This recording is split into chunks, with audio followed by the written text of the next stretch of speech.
ମୁଁ ରାଣୀହାଟ ଉଚ୍ଚ ବିଦ୍ୟାଳୟର ସପ୍ତମ ଖ ବିଭାଗର ଛାତ୍ର ଅଟେ।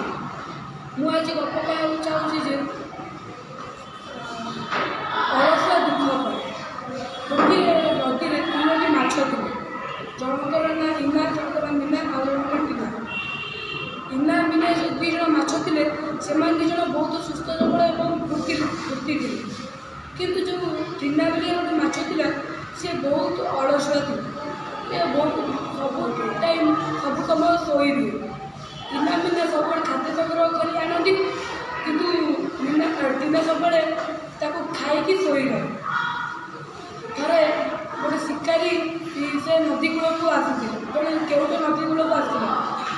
ସବୁ ନଦୀରୁ ଅଧିକ ମାଛ ମାନେ ଅନ୍ୟ ନଦୀକୁ ଯାଉଥିଲେ।